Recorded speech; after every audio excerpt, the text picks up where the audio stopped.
Okay, class. So for the first lesson today, I'll introduce the next ethical theory to discuss, which is utilitarianism. I'll give you some background, some context behind this, and we'll see how Mill formulates what he calls the utility principle and how it's supposed to yield a test. Like Kant's categorical imperative, Mill thinks of the utility principle as the kind of thing that is a simple principle that governs all of ethics and that can be applied to any given action to tell for certain whether that action is right or wrong. Between these two theories, Kantianism and utilitarianism, these are still today the two main platforms that ethical thinkers use when evaluating and arguing for ethical positions. Right? So if you read an editorial, if you see somebody arguing for something on moral grounds, that it's either immoral or moral, typically they're going to do so either on Kantian grounds by appealing to things like the intention of this action and is it respecting each person as having dignity, or it's going to look at the consequences of those actions and to see what is the impact of them in terms of net happiness, which is utilitarianism. Now, those of you who were with me in the Socrates class, we read John Stuart Mill's On Liberty, so you've heard me give the spiel about his background. I'm not going to give the whole love story here, but some of this will be a bit repetitious if you were in the Socrates class, but bear with me. So in order to talk about utilitarianism, we need to actually go back before John Stuart Mill and talk about his father, James Mill, and his best friend, Jeremy Bentham. Because it's Bentham who first invents the theory later known as utilitarianism. Bentham came up with what he considered a new scientific approach to ethics. We talked about this is kind of the rage in the Enlightenment. It was how to have a scientific approach to things. And Bentham thought that he found a single, simple principle upon which all of ethics rests. So he thought you don't need all those complex ethical theories that the ancient writers give us, right? All you need is one simple principle. He called that the greatest happiness principle. And it's simply this: an action is right if it brings about the greatest happiness for the greatest number of people. And an action is wrong if it does the reverse. And he thought that you could, considering any action you might undertake, you simply need to look at the impact of that action and see what is the impact in terms of the happiness level of everybody affected. And if their happiness level goes up, this is a morally good action. If the net happiness of everybody affected by that action goes down, then this is a wrong action. So it's quite simple. It's really the simplest ethical theory probably that anybody's ever come up with. Bentham thought, though, that this is not only an ethical theory, but also a political theory. He thought this could be applied not only to an individual's actions, but also to any law or public policy or government action. He thought you can simply ask, what is the impact of that law or policy on everyone affected? Is it going to make everybody affected happier or unhappier? And that's the only consideration you need to know, according to Bentham, to see whether that law or policy is good and just or bad and unjust. Bentham not only theorized this and wrote about it and convinced at least a small group of other people to follow him in believing this, but he put it into action. Bentham and then people, Mill and John Stuart Mill, they became members of parliament and they pushed hard for reforms and laws that they thought were just. And they did so on this very simple principle, the greatest happiness principle. They occupied the very far left wing of Britain's Liberal Party, and they were known as the Radicals. But a lot of the ideas that they pushed for and were considered radical at the time are the kind of thing that we wouldn't any longer consider radical. So I'll give you an example. This is the beginning of the Industrial Revolution in Britain, and as you probably know, there were massive, especially waterborne illnesses that these urban populations were suffering from. And Bentham said, you know what, we need the government to get involved to provide people with clean drinking water and sewers, right? A municipal sewer system, right? That today would not seem like a radical idea, right? If you're running for office and your great platform is people need sewers, nobody's going to think that you're radical, right? In fact, that's quite boring. But at the time, people thought, wait, why should the government be involved in bringing people drinking water or constructing sewers, right? How is that the government's job? A lot of people thought. But Bentham and the radicals had a very simple way of arguing. They appealed to the greatest happiness principle. They said, look at the effect that it would have if we saved all of those lives by giving people clean drinking water and a sewer system, right? And look at the effect of the policy now, where we simply allow people to not have those things, and all the sickness that results from that makes people very unhappy. The radicals also looked at the people in society who were the worst off, who were not treated fairly. And one of the things that most animated Bentham, really the issue that first made him want to be a reformer, was the issue of women's rights. As soon as he understood this greatest happiness principle, a whole range of ideas opened up to him. But one of the first one was the idea that women were not being treated as equal to men, and he thought that created an enormous amount of unhappiness in the world. Right? And so he thought, based on the greatest happiness principle, it's clear that we ought to treat women as absolutely equal to men. And this is the kind of thing that the radicals pushed hard for in British Parliament. They pushed very hard to give women the right to vote and to give them absolute legal equality. They also pushed hard to end slavery, and they were instrumental in ending slavery throughout the British colonies. Bentham was also very concerned with prison reform. He thought prisoners were treated very inhumanely, and he thought that created an enormous amount of unhappiness, especially among poorer people. And so he wanted to create a more humane prison system to try to raise the level of happiness of these people who were not being treated fairly. The radicals also pushed for universal childhood education. They thought every child should be given an education, and that should be sponsored by the state. So if they're too poor to afford a school, the state should get involved in paying for that. Why? Right? And at the time, this was considered utterly radical. Whereas today, we think that's pretty obvious. Of course, government should ensure that all children are educated, right? But at the time, people thought, why should the government be involved in that, right? That's really parents' responsibility. It's not, the government should not be getting involved, right? But they used the greatest happiness principle. They said, look, think about how the fact that we don't educate poor children in our country means that for their whole lives, they will not be as prosperous. They will not be as wise in terms of how they live their lives. They will not be as informed, and therefore they will not be as happy. But think instead, if we educate every child, think about how that will raise the net amount of happiness in our society, right? So this is the kind of thing that they pushed for. They also pushed for labor laws. So this is the beginning of the Industrial Revolution.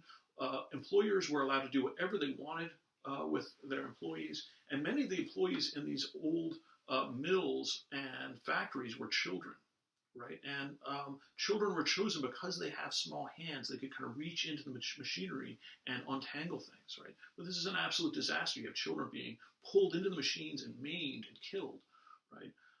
And Bentham and the radicals said, look, we need to change this. We need laws that protect children and protect workers. But again, at the time, people thought, how is that the government's job, right? Why should the government get involved? But they said, look at the enormous amount of unhappiness that our current policies are causing. Think about the enormous increase in happiness if we could have reasonable labor laws. Okay. So these are the kinds of things that Bentham argued for and put into practice. And many of these things are now considered, commonsensical, even kind of obvious things, right? Other ideas that Bentham had were not so obvious and are still considered kind of bizarre. And so one of these ideas resulted in the fact that I saw Jeremy Bentham once when I was your age. I was studying in London, and he was a few blocks from where I had classes. And so one day I went over there and I saw him. And I don't mean I saw a picture of him or a statue or something like that. I saw the real Jeremy Bentham, right? And in fact, he came to New York just a few years ago. Now, how is this man who died in 1832, how is it that I was hanging out with him, right? How is it that he's visiting New York? Bentham had this idea that he called the autoicon. He noticed that famous people, oftentimes after they die, somebody makes a statue or a portrait of them so that we can remember what they look like. But Bentham thought, why not just preserve the person themselves? So he had these engraved imitations made before he died, and they were sent out. He had his body, he donated his body to science. It was publicly dissected in front of his friends, right? And then he had another friend of his, using taxidermy, preserve his body and put it in a glass case. And so even today, if you want to see Jeremy Bentham, you can go to the University College London, and there he is. And I'll hold up a little picture of him. Yeah, there's Bentham right there, right? This idea did not catch on, did not become the kind of thing that people think is obvious, right?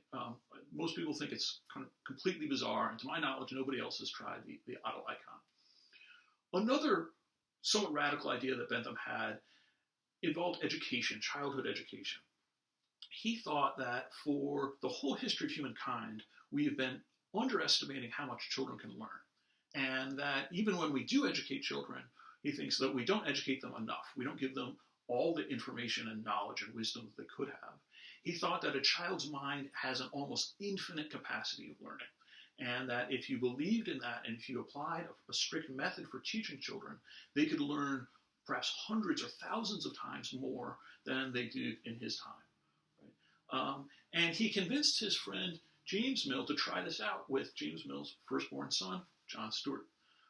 And so the idea was to create this kind of super genius, to create somebody who was incredibly knowledgeable about all known fields of knowledge, but also somebody who was morally good and would pick up the mantle of the greatest happiness principle, these sorts of radical reforms that Bentham wanted, and would be the next generation of those reformers. Right? And so James Mill homeschooled his son, John Stuart, according to Bentham's methods. And in many ways, this worked fabulously. John Stuart Mill began reading Greek when he was 3. By the time he was 5, he knew Greek and Latin well enough to read them. By the time he was 8, he had read most of the works that you have read, things like Aristotle, Plato, etc. He read those in the original Greek by the time he was 8 years old. By the time he was 12 years old, he was studying economic theory, and by the time he was 14, he was helping his father write a work of theoretical economics. Also, when he was 12 years old, he was appointed as the schoolmaster for his younger siblings. So he applied this method now to his younger siblings. And as I said, it seemed to work wonderfully. John Stuart Mill would go on to be an expert in a whole range of fields. He wrote textbooks on everything from mathematics and logic to history to economics to the scientific method, and of course, ethical and political theories. He was an expert in all of these different things, and like his father and Jeremy Bentham, he eventually became a member of Parliament and pushed hard to try to get this next round of reforms pushed through on the greatest happiness principle. So in a sense, all of this worked out fabulously. Right?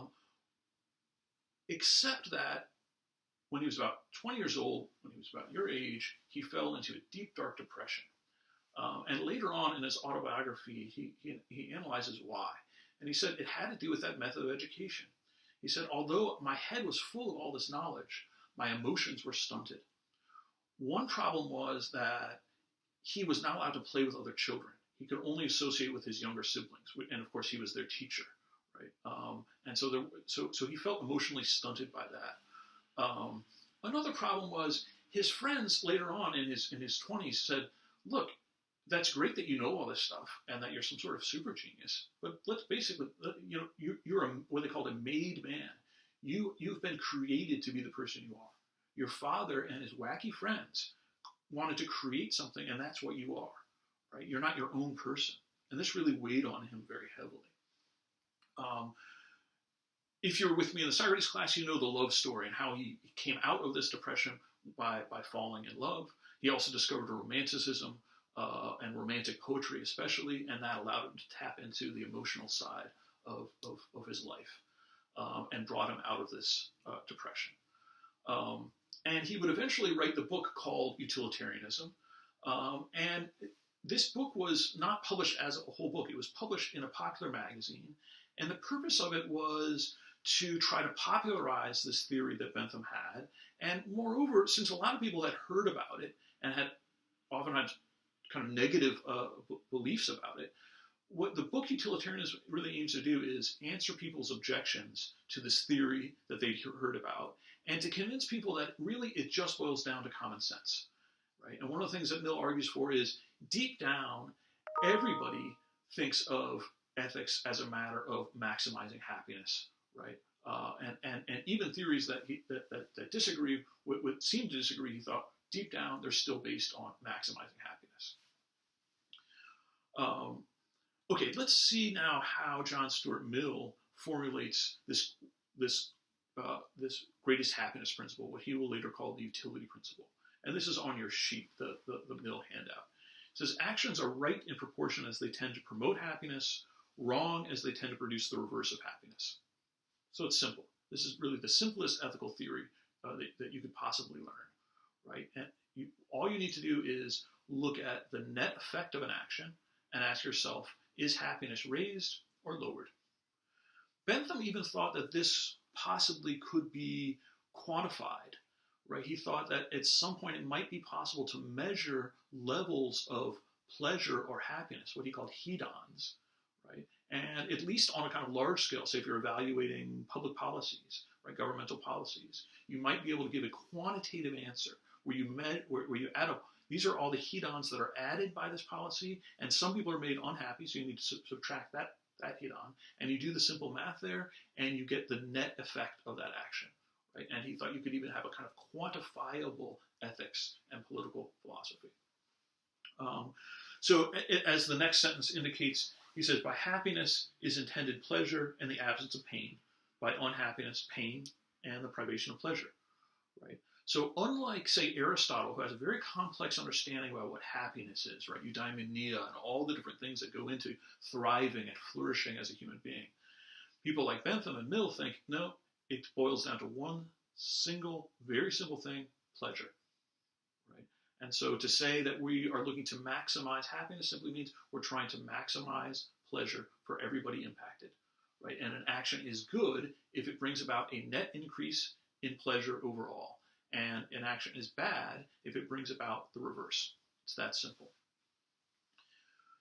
As the next quote, though, indicates, it's important to understand that when we say net happiness, we don't mean just your happiness, right? Or even the happiness of you and the people who are most immediately affected by your action, right? The idea is you need to take into account all possible repercussions, all possible consequences of the action, everybody that's affected, and you need to look at that throughout time. And you need to add all of that up in order to do the utility calculus here, in order to see what really is the impact of your action, right? So he says that the happiness which forms the utilitarian standard of what is right in conduct is not the agent's own happiness, but that of all concerned, right? So this is not a matter of you maximizing your happiness and that whatever maximizes you, whatever makes you happy is good. The idea is you need to see of everybody that's affected by the action, is net happiness increased or not, right?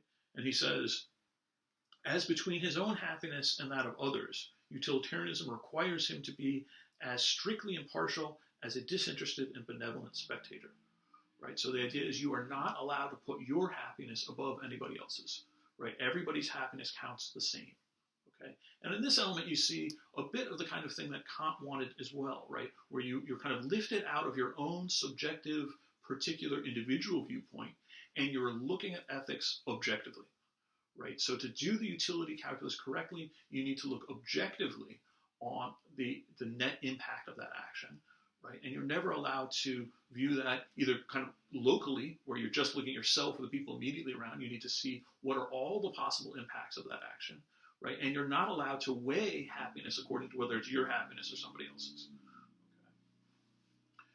Okay. So like the categorical imperative, the idea behind the utility principle is that given any given action you're about to undertake, you simply need to ask yourself, is this the kind of thing that brings about a net increase in pleasure or the reverse, right? And he thought that if you run through that test, that's all you need to know in terms of ethics. So let's see how that plays out, and then for your reflection, I'll ask you to weigh in on some scenarios we talked about in class. So let's talk about, for example, this is something you hear a lot about in the news today, people hoarding up medical masks, those N95 masks that medical workers need to protect themselves. Let's suppose I've got a stash of, I've been hoarding them up, I've got 10,000 of them in my house, right? Yeah, this is going to keep me safe and my family safe, right? But if I'm a good utilitarian, it's not enough for me to see what is the impact in terms of my level of happiness. Right? I need to see what is the effect of that action on everybody affected, right? And Mill would say, well, you have to look at the fact that since I have all these masks, maybe there's not enough for other people to go around, right? And what's the impact of that, right? The impact of that might be that these people, other people are going to suffer more, right? Doctors and nurses are going to become sick, right? Then they can treat less people, save less lives, right? And those people who are now suffering because I had those masks, they are made unhappy, right? And then if they die, right, then their families are made unhappy, right? And you can also think about the economic impact of these deaths, et cetera, right? That's also part of the impact of my action. So applying the utility principle, then I would see that although this action makes me happy, right, maybe me and my family happy, right, and thereby increases our happiness, overall it has a great decrease in the level of net happiness. So the action is wrong. I want you now to apply this test to a couple of scenarios we've talked about in class. The first one, the person who's shoplifting the potato chips from 7-Eleven, right? I want you to run through the utility calculus test and see, is that action right or wrong on the basis of what are its net impacts in terms of the happiness of everybody involved. And then do the same thing with that scenario that Kahn himself gives of the person who's trying to borrow money but is making a false promise, is lying when they say that they'll repay it, right? So once again, I want you to ask yourself, who is affected by that action, and what's the likely impact in terms of everybody's level of happiness? Does it go up or down as a result of making that false promise?